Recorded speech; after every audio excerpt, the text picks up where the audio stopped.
Hello and welcome to online Adda for study बनस्पैड for learning. दोस्तों, जैसा कि आप जानते हैं कि बीएड वर्सेस बीटीसी मामले को लेकर सुप्रीम कोर्ट ऑफ इंडिया के माध्यम से 11 अगस्त को अपना फैसला सुनाया गया था।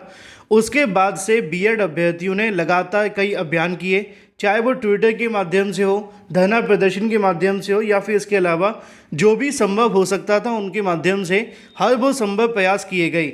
लेकिन प्राइमरी शिक्षक भर्ती को लेकर अब एक और नई अपडेट आप सभी के सामने है, क्योंकि बीएड अभ्यर्थी नहीं चाहते किसी तरह का कोई नुकसान हो। इसके चलते अब उनके माध्यम से सुप्रीम कोर्ट ऑफ इंडिया में रिव्यू पिटीशन डाले जाने की तैयारी की जा रही है। इसको लेकर मैंने एक स्पेशल वीडियो भी आप सभी के लिए बनाया था। लेकिन जैसा कि आप जानते हैं कि सिर्फ बीएड अभ्यर्थी चाहने से रिव्यू पिटीशन पर ज़्यादा फर्क नहीं पड़ेगा जब तक एनसीटीई और सरकार इस मुद्दे पर नहीं मिल जाती। जब इस रिव्यू पिटीशन को दाखिल करने का समय आता है, अभ्यर्थी वकीलों से सलाह लेने जाते हैं कि बीएड वर्सेस बीटीसी पर सुप्रीम कोर्ट ऑफ इंडिया के माध्यम से दिए गए आदेश के लिए आगे रिव्यू पिटीशन फाइल करनी चाहिए। तो इसको लेकर सुप्रीम कोर्ट ऑफ इंडिया के जो वकील हैं वो क्या कहते हैं, इसको आपको समझ लेना चाहिए, क्योंकि वो उनके जो सुझाव होते हैं वो भी किसी जजेस से कम नहीं होते, क्योंकि उन्हीं के आर्गूमेंट को सुनकर सुप्रीम कोर्ट ऑफ इंडिया अपने फैसले सुनाती है। फिलहाल उनके माध्यम से क्या कहा जा रहा है वो आप ध्यान से समझें।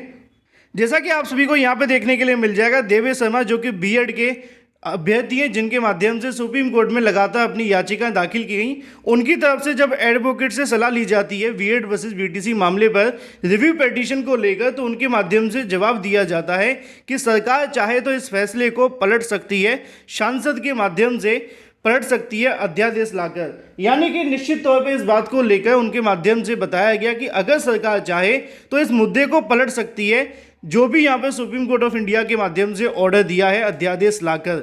लेकिन क्या ये इतना आसान होगा, ये भी बहुत बड़ी चीज़ है, क्योंकि आप जानते हैं कि एनसीटीई का रोल काफ़ी बड़ा हो जाता है इस मुद्दे पर। अगर अध्यादेश लाया जाता है तो आप जानते हैं कि सरकार के पास अभी समय भी नहीं है और लाने के लिए काफ़ी कुछ इंतजार अभी करना पड़ेगा, बहुत सारे प्रोसेस भी फॉलो करने होंगे, क्योंकि सरकार कहीं ना कहीं चुनावी मोड में भी है।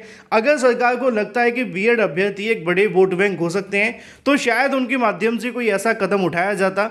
लेकिन इस मुद्दे को समझाने की आवश्यकता इसलिए आपको पड़ी क्योंकि बहुत सारे अभ्यर्थी इंतजार कर रहे हैं कि रिव्यू पिटीशन फाइल की जाए। लेकिन उनको समझ लेना चाहिए कि जो वकील हैं वो भी कहीं ना कहीं अपने फ़ायदे की बात न करते हुए अब वो इस मुद्दे पर यही सलाह दे रहे हैं कि अगर सरकार चाहे तो इस मुद्दे को पलट कर या फिर अध्यादेश लाकर, ऑर्डिनेंस लाकर बीएड को प्राइमरी शिक्षक भर्ती में शामिल कर सकती है।